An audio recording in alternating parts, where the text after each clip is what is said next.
दोस्तों नमस्कार, मेरा नाम प्रशांत है और आप देखना शुरू कर चुके हैं आपका अपना channel the conflict lens TCL।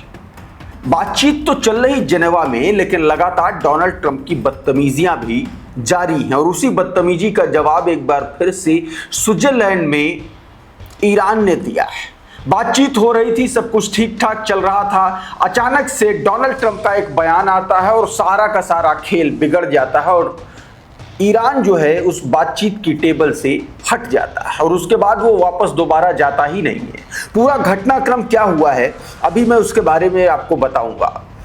उधर साउथ लेबनान में एक बार फिर से हिजबुल्लाह ने और इजरायली सैनिकों में जबरदस्त तरीके से लड़ाई देखने को मिली है। खबरों के मुताबिक हिजबुल्लाह ने कई इजरायली सैनिकों को हताहत किया है और कुछ को मार भी गिराया है। खबरें तो ये भी बता रही हैं कि बीते 2 दिन में हिजबुल्लाह ने फिर से 6 इजरायली सैनिकों को मौत के घाट उतार दिया है, ऐसा खबरों में दावा किया जा रहा है और 2 की तो पुष्टि भी हो चुकी है, उसके बारे में भी जानकारी दूंगा। इस बीच इस्माइल खानी जो कुछ फोर्स के कमांडर हैं, उन्होंने इजराइल को चेतावनी देते हुए कह दिया है कि अगर नहीं सुधरोगे तो तुम्हारा हश्र साल 2000 जैसा करेंगे, जैसे तुम साल 2000 में हिजबुल्लाह से हार करके मुंह छिपा करके भागे थे, वैसा ही हश्र तुम्हारा करेंगे। दूसरी तरफ बेंजामिन नेतन्याहू ने भी चेतावनी दी है इसके बारे में भी। और ट्रंप के करीबी सांसद ने क्या कुछ कहा है उस पर बातचीत। जेडी वेंस ने ईरान को लेकर के एक बयान दिया है, न्यूक्लियर एनरिचमेंट को लेकर के बयान दिया, उस पर भी बातचीत करेंगे, चर्चा करेंगे। बहुत सारी खबरें हैं, एक एक करके समझते हैं। सबसे पहले शुरुआत डोनाल्ड ट्रंप और ईरान के बीच डील में मचे घमासान की कर लेता हूं क्योंकि हॉट टॉपिक है और उसके बाद हिजबुल्लाह के उस घटनाक्रम पर आऊंगा। बताया गया कि ईरानी पार्लियामेंट के जो ईरानी राष्ट्रपति हैं मसूद पाजेक्शन, उन्होंने एक बयान दिया और अपने बयान में उन्होंने साफ तौर पर यह कहा कि ईरान जो है अपना न्यूक्लियर का जो एनरिचमेंट है वो किसी भी कीमत पर वो बंद नहीं करेगा और इस बात का वो लिखित आश्वासन दे सकता है कि वो परमाणु बम नहीं बनाएगा। अब इसके बाद जो है डोनाल्ड ट्रंप जो है भड़क उठा। अभी उसके बारे में बताएंगे, पहले जरा ये ट्वीट देखिए। मसूद पाजेक्शन ने ऐलान किया कि ईरान यूरेनियम पर संवर्धन जारी रखेगा। ईरानी राष्ट्रपति मसूद पाजेक्शन ने साफ कर दिया कि तेहरान किसी भी कीमत पर यूरेनियम एनरिचमेंट के अपने अधिकार को नहीं छोड़ेगा। साथ ही उन्होंने घोषणा की कि कतर में फंसे ईरान के $6 अरब जल्द वापस आने चाहिए। अमेरिका की मांग है कि पाजेक्शन ने कहा कि अमेरिका की मांग है कि परमाणु बम न बनाया जाए। कोई नई बात नहीं, हम लिखित रूप से भी कह सकते हैं कि हमारा परमाणु बम बनाने का कोई इरादा नहीं है, लेकिन हम यूरेनियम के संवर्धन के अपने अधिकार से पीछे नहीं हटेंगे। उन्होंने आगे कहा कि दूसरा पक्ष है उसके पास हमारे इस एनरिचमेंट के अधिकार को स्वीकार करने के अलावा कोई दूसरा विकल्प नहीं है। इस बयान के बाद डोनाल्ड ट्रंप जो है दोस्तों भड़क उठा। अब डोनाल्ड ट्रंप भड़का तो उसने बदतमीजी पर उतारू हो गया। उसने सीधे सीधे कहा कि मसूद पाजेक्शन को और ईरान को अपनी जुबान संभाल लेनी चाहिए, वरना ईरान के बचे हुए हिस्से पर हम कब्जा कर लेंगे। और ये सब कुछ तब हो रहा है जब ईरान टेबल पर बैठा हुआ है, अमेरिकी प्रतिनिधिमंडल टेबल पर बैठा हुआ है, न्यूक्लियर को लेकर के बातचीत कर रहा है, वॉर पीस को लेकर के बातचीत कर रहा है और डोनाल्ड ट्रंप इस तरीके से बयानबाजी कर रहा है। और उसके बाद दोस्तों एक बड़ा घटनाक्रम हुआ।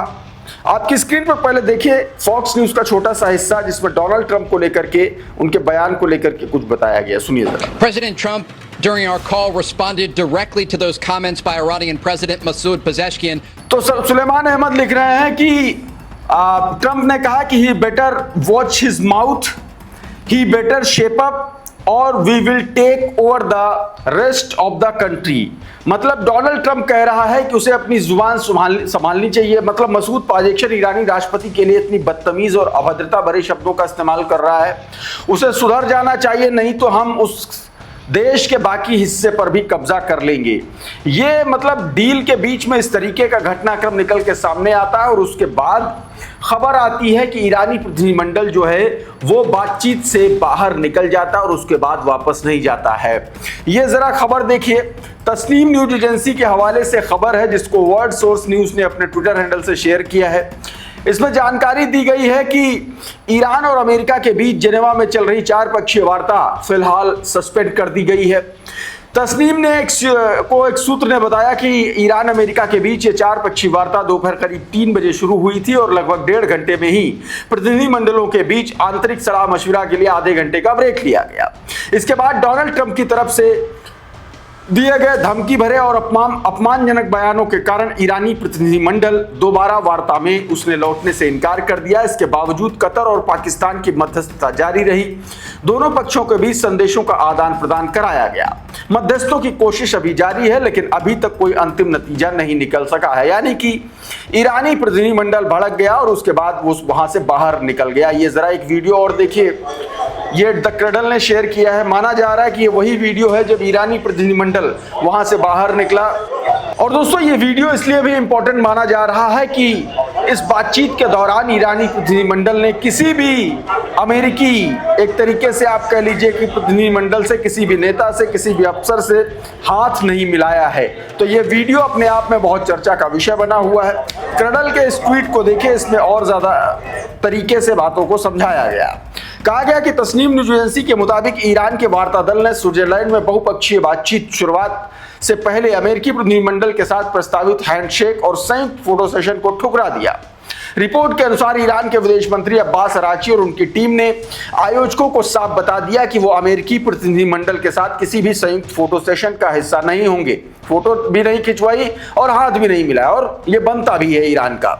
ईरान के इनकार के बाद लाइव प्रसारण और फोटो समारोह में ईरानी प्रतिनिधिमंडल ने के बिना ही किया गया। बताया गया कि ईरानी टीम कार्यक्रम खत्म होने के बाद ही वार्ता स्थल में दाखिल हुई। तो दोस्तों इस तरीके के कई बड़े आप कह लीजिए कि हॉट टॉक वाले टॉपिक दिखलाई पड़े इस पूरी डील के दौरान। दूसरी तरफ लेबनान में जो हमले आईडीएफ कर रहा है उसके विरोध में ईरानी कुछ फोर्स के कमांडर ने साफ कह दिया है कि अगर लेबनान से आईडीएफ या इजराइल वापस नहीं जाता है तो उसका हश्र बहुत बुरा होगा।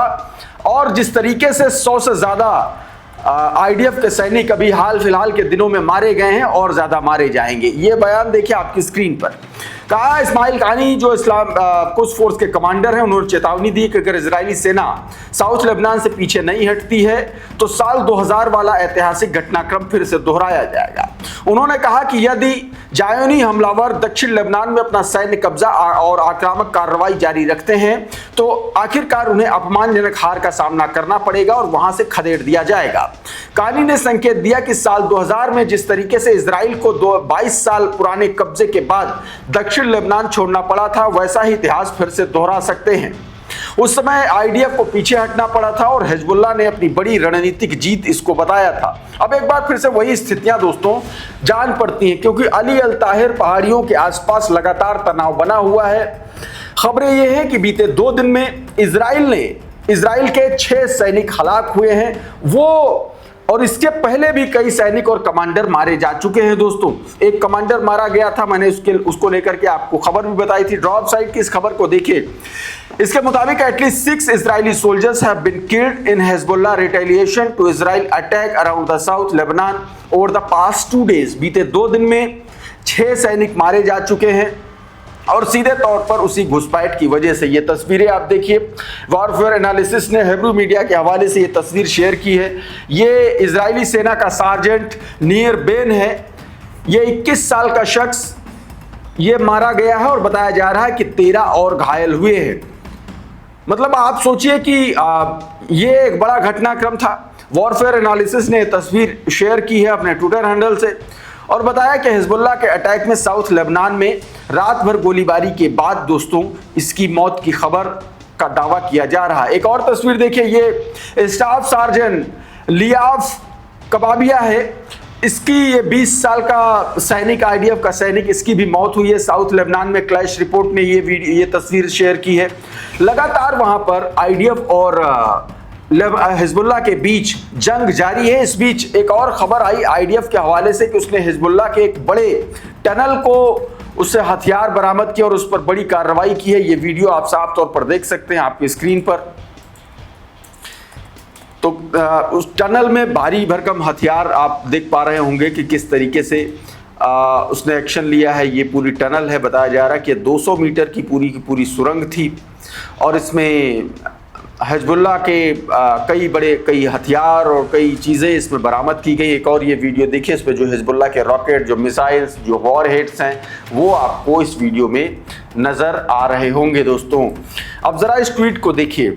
इसमें बताया गया कि इजरायली डिफेंस फोर्स ने दावा किया है कि दक्षिण लेबनान के मजदाल जोन में गाँव में चलाए गए सैन्य अभियान के दौरान एक विशाल भूमिगत सुरंग का पता चला, जिसका ये इलाका इजरायली सीमा से करीब 10 किलोमीटर दूर बताया जा रहा है। रिपोर्ट के मुताबिक ये सुरंग 200 मीटर से ज़्यादा लंबी है और 25 मीटर से ज़्यादा गहरी है। इजरायली सेना का कहना है कि सुरंग के भीतर 4 लॉन्चिंग पॉइंट मिले, जिसका रुख इजराइल की तरफ था। कुल 12 कमरे बनाए गए थे, जिसमें सोने के कमरे और हथियारों के स्टोरेज एरिया शामिल थे। यहाँ IED, anti tank missile, drone और सैकड़ों अन्य हथियार रखे गए थे। मतलब यह है कि इसको एक तरीके से बड़ा खुलासा और बड़ी कामयाबी के तौर पर इजराइल देख रहा है।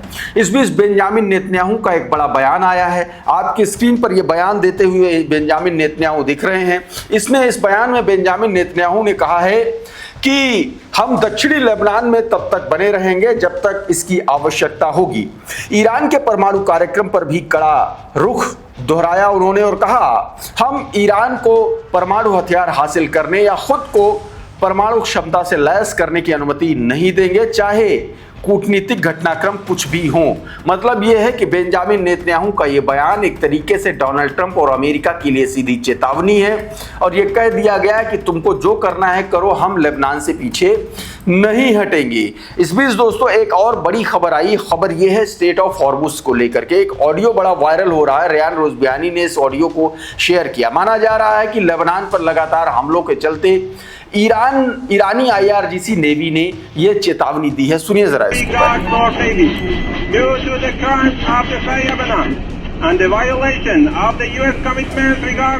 अब रेयान रोज़बियानी का आप ये ट्वीट देखिए। इसमें यह दावा किया गया कि ईरान की आईआरजीसी नेवी की ओर से जहाजों को संदेश में यह कहा गया है कि स्ट्रेट ऑफ हॉर्मुज से दूर रहें, ये बंद हो सकता है। संदेश में कहा गया कि लेबनान में जारी घटनाओं और अमेरिका द्वारा युद्ध विराम संबंधी अपनी प्रतिबद्धताओं के उल्लंघन के कारण हॉर्मुज स्ट्रेट को सभी जहाजों के लिए फिर से बंद किया जा सकता है। यह सीधे तौर पर दोस्तों चेतावनी दी गई है। मतलब यह है कि टेंशन एक बार फिर से अराइज हो रही है इस बयान के हिसाब से अगर देखें तो दोस्तों।